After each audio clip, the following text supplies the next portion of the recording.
Hey guys, Brian here.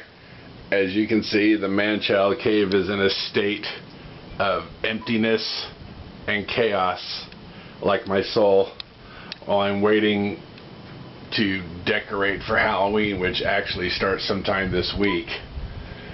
And one of the things I have to do, I do have my little, got some fall stuff out just to make it nice while it's so empty and chaotic in here. Little fall stuff. And one of the things I have to do is go through and dust all the shelves and flat surfaces because they're all going to be covered with Halloween fabric. And I thought, well, before I do that, why not show off my Halloween fabric collection? Because if you're an 80-year-old woman like me, you like fabric. So I'll start. Now this is a Halloween pillowcase my mom made me years ago, just from some fabric she got at, like, you know, Joann's or something. Really cool. So even though it's not fabric, it's officially a pillowcase, but it's from fabric. And this is another pillowcase, spider web. And that's another awesome pillowcase made by Mom. The Peanuts Gang. Again, with fabric from Joann's or one of those places. Let's see. Doop. And years ago, my mom scored this old book that one of the quilting people was throwing away. It was a sampler fabric book where they just had little triangle samples, or fabric, or dishcloth or something. But it was a whole book of these, and I got a bunch for all seasons. And those are some of the Halloween ones, and they're perfect for putting on little, you know, little small boxes and stuff to use as a drape over a flat surface. Now this thing, I didn't cut this up. I put this up on the wall as is. This is actually you're supposed to cut it up for either quilting or to make a kid's book out of, one of those things that were big when I was a kid in the 70s. But it's basically the storyboard for The Great Pumpkin. I mean, it's just basically scenes from the cartoon in fabric form. And I just put this right up on the wall as is. Isn't that cool? I totally freaked when she brought that home. I was like, don't cut it up. Just give it right to me. And this is a fabric applique, or whatever they call it.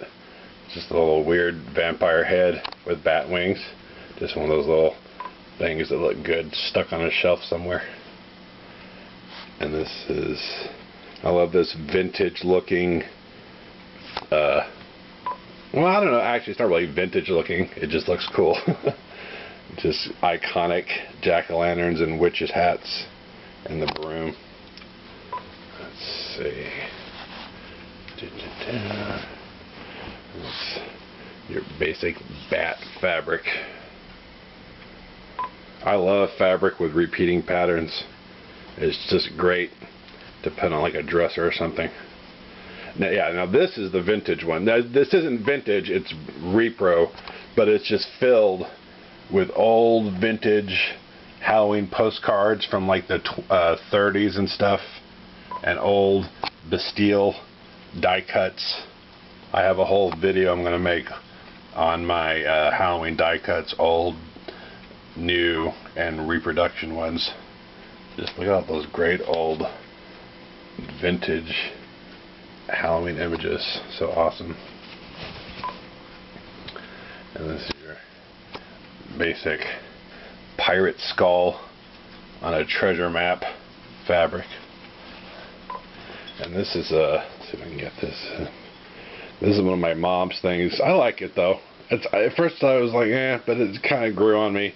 It's just a big fabric wall hanging that goes up on the wall for Halloween. You put a little dowel at the top and hang it up.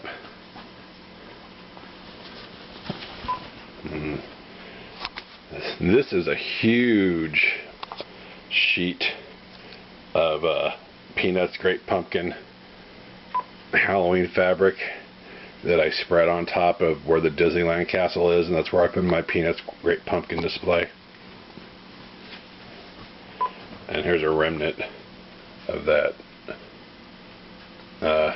pillowcase fabric, which is perfect for this shelf right here. It's always it's great to find a long skinny piece of fabric to go on that marble shelf on the old washstand.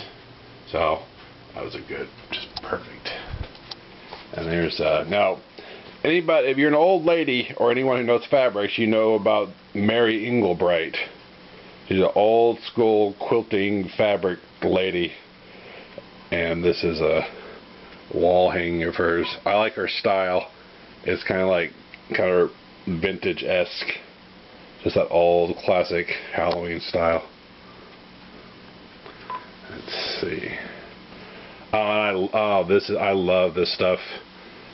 This piece. It's a graveyard with just a little neat imagery. It's kind of haunted mansion-y, kinda. Like the haunted mansion that was on the original, storybook LPs, and this looks great spread out over on the washstand I just showed you, covered with stuff. And that's just fire fabric.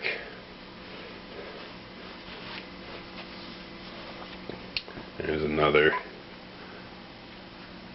haunted house. I like the background of this too. It's kind of haunted mansion wallpapery. I really like this one. And let's see. That's another haunted house.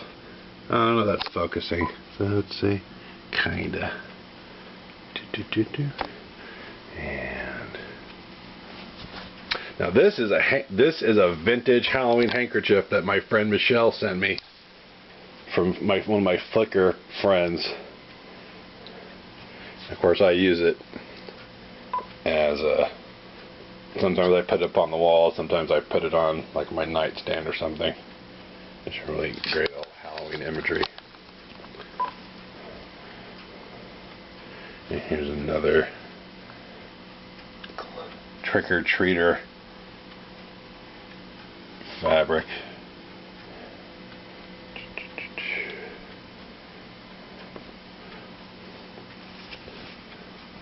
It's just little stars and moons, and this one actually glows in the dark, so that's cool. It's a night backdrop that I use for the backdrop and displays, and this one's kind of double-sided. I mean, it's not supposed to be, but you have that, like the classic, dark starry night, but then on the other side, well, it's kind of like a Milky Way-ish. That's perfect as a backdrop. There's another stars and moon.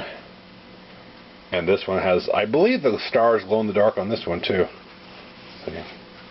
And here's a whole bunch of, like earlier when from the sampler book. These are so perfect for little boxes and cans to drape over to put stuff on.